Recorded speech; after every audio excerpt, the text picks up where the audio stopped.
Досліджуючи саундскейп заводу, я помітила якусь кількість елементів, деталей, які утворилися через те, що один з корпусів було знесено. Зокрема, це були обрізані комунікації, труби різного діаметру і різного матеріалу.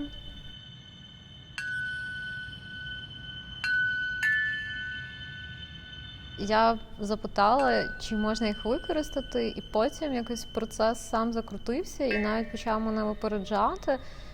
Десь з'явилися працівники заводу, які були вже готові різати труби болгаркою і зварювати їх. Вони в якийсь момент мене навіть так оточили і сказали: "Показуй нам, де зварювати". Я їм сказала, що ми робимо орган, і вони запалилися цією ідеєю. В процесі нашої співпраці з одним з працівників, Анатолієм Миколайовичем, зварювальником заводу, виявилося, що він в дитинстві грав на кларнеті, а інший працівник заводу зараз співає в хорі. І якось виявилося, що у всіх є якийсь інтерес до музики. І в якийсь момент ця скульптура дійсно стала якимось колективним процесом.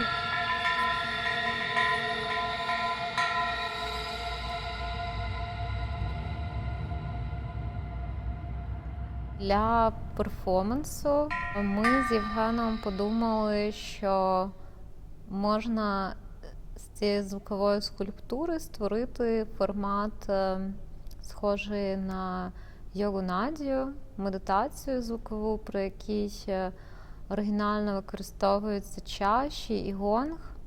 Але постало питання, як з звуку удару по трубі, в якого короткий реліз, створити звук з довгим релізом, власне, який є в чаші. Це звук, який не закінчується, він розвивається.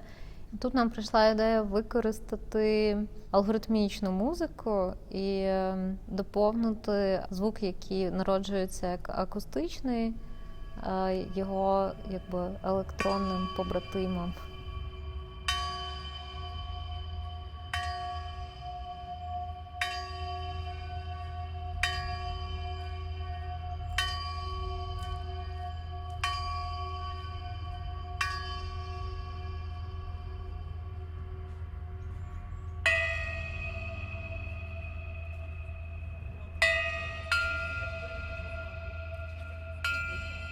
Патч, який ми створили для інсталяції, він дозволяв нам маніпулювати петлями звуку, реверберацією, генерувати тон відповідно до того, що зчитувалось мікрофоном. Це те, що, в принципі, зазвичай музичні інструменти не роблять. І водночас ця система створювала обмеження, щоб в рамках цих обмежень рухати, щоб не розбігалися очі, як це часто буває, коли робиш музику на комп'ютері.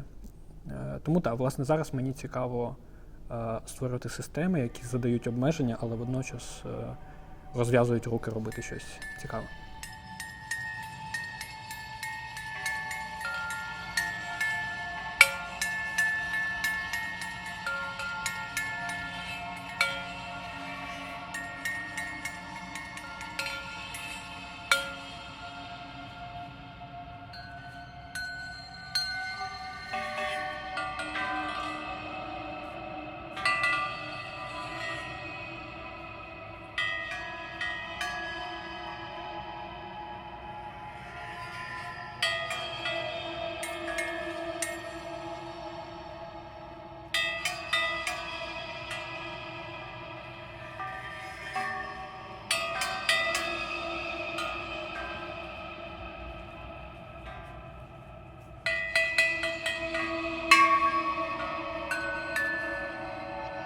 Ми домовилися з Анею, що в якийсь момент я можу до неї приєднатись.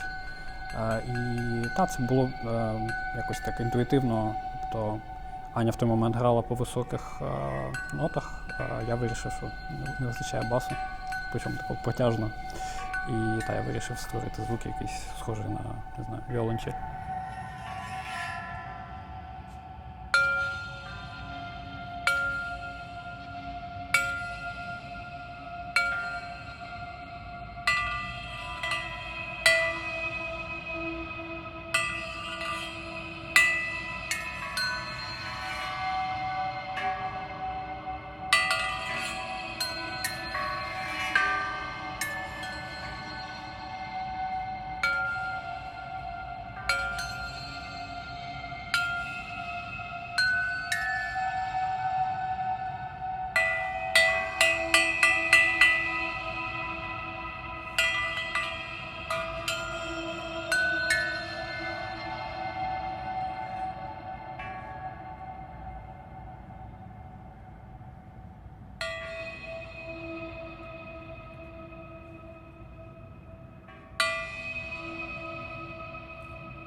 Завод-вимірювач має історію виконання музичних інструментів, яка залишилась в минулому і таким ехом лунає в теперішньому.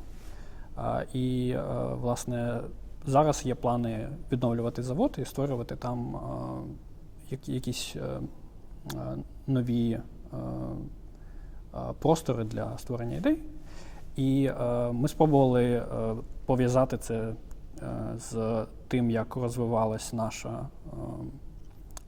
перформанс. Тобто звук, який спершу звучить акустично, потім ехом лунає в цифровому ефекті, і нарешті з цього звуку створюється абсолютно новий тембр, який народжується вже програмою.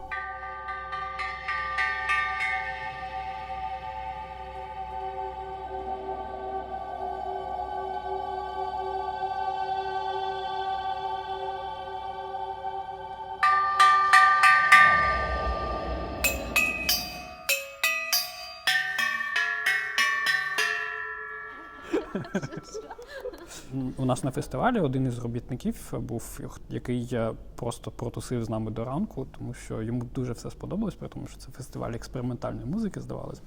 Але він був абсолютно в захваті. І ось це, мені здається, дуже важливий момент, тому що ми показали те, що наша резиденція – це не вторгнення в простір, а це віднайдення чогось автентичного і залучення людей в нашу діяльність. Власне, те, що робить його справді органічно.